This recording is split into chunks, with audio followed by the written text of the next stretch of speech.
छोटे से गांव में रहने वाली एक साधारण सी लड़की हूं। मेरा नाम सुमन है। उस दिन की रात मेरी जिंदगी की सबसे भयावह रात बनने वाली थी, लेकिन मुझे इसकी कोई खबर नहीं थी। उस रात मूसलाधार बारिश हो रही थी और गांव के सारे रास्ते कीचड़ से भरे हुए थे। मेरा छोटा भाई रवि अचानक बहुत बीमार हो गया था। उसकी तबीयत इतनी खराब थी कि हमें तुरंत डॉक्टर की जरूरत थी।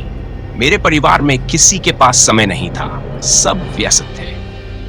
मेरे पिता खेत में काम कर रहे थे और माँ गांव के एक सामाजिक कार्यक्रम में गई थी। मेरे पास कोई और विकल्प नहीं था, मुझे खुद ही डॉक्टर को बुलाने जाना था।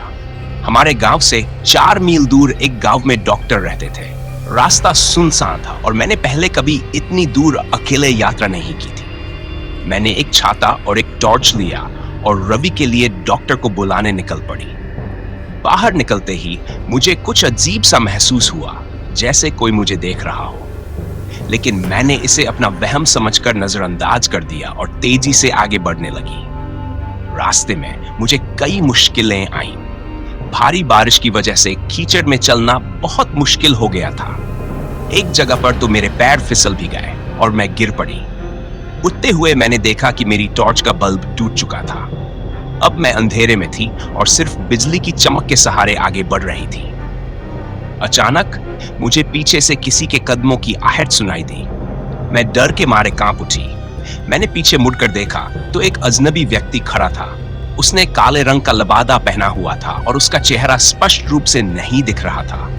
मैं सिहर उठी। तुम यहां क्या कर रही हो इस वक्त? उसने पूछा। उसकी आवाज में कुछ ऐसा था जो मुझे डरा रहा था। मेरा भाई बीमार है, मुझे डॉक्टर को बुलाने जाना है, मैंने डरते डरते कहा। उसने कहा, तुम अकेली क्यों आई हो? यह रास्ता सुरक्षित नहीं है।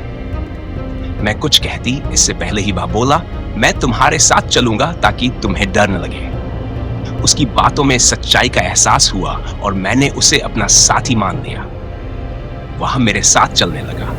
उसने मुझे रास्ता बताया और हमें जल्दी ही गांव के बाहर की बंडी पर पहुंचा दिया। चलते चलते उसने मुझे कई कहानियां सुनाई। मुझे उसकी बातें दिलचस्प लगी और मैंने उसे धन्यवाद दिया। थोड़ी दूर चलने के बाद उसने मुझे बताया कि उसने भी कुछ समय पहले अपने परिवार को खो दिया था। उसकी आंखों में दर्द था, लेकिन उसने अपने दर्द को छुपाने की कोशिश की। उसकी बातें सुनकर मुझे भी दुख हुआ। मैंने उसे दिलासा देने की कोशिश की। आखिरकार हम डॉक्टर के घर पहुंच गए। डॉक्टर ने मेरा हाल देखा और तुरंत मेरे भाई की मदद के लिए तैयार हो गया। उसने अपने जरूरी सामान लिए और हम दोनों वापस गांव की ओर चल पड़े। मेरे साथ चलने वाला वह अजनबी व्यक्ति अब कहीं नजर नहीं आ रहा था।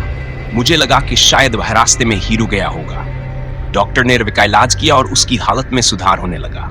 मेरी माँ और पिता जब लौटे तो उन्होंने मुझे बहुत सराहा, लेकिन मेरे मन में उस अजनबी व्यक्ति की यादें बार बार आने लगी। मैं सोच में पड़ गई कि वह कौन था और उसने मेरी इतनी मदद क्यों की।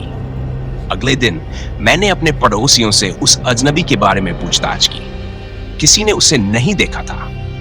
एक बूढ़ी औरत ने मुझे बताया कि कई साल पहले एक व्यक्ति ने अपनी पत्नी और बच्चों को खो दिया था और तब से वह अकेला इस रास्ते पर भटकता रहता है। उसका नाम विजय था और लोग कहते थे कि उसकी आत्मा अब भी इस रास्ते पर भटकती है।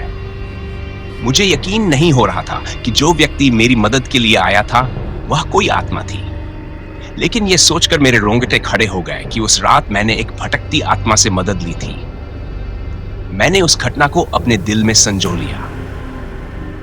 अब जब भी मैं उस रास्ते से गुजरती हूं, मैं विजय की आत्मा के लिए एक प्रार्थना करती हूं और धन्यवाद देती हूं कि उसने मुझे और मेरे भाई को उस भयावह रात में मदद की। शायद वह जानता था कि मेरी मदद करके उसकी आत्मा को शांति मिलेगी और उसने वह किया।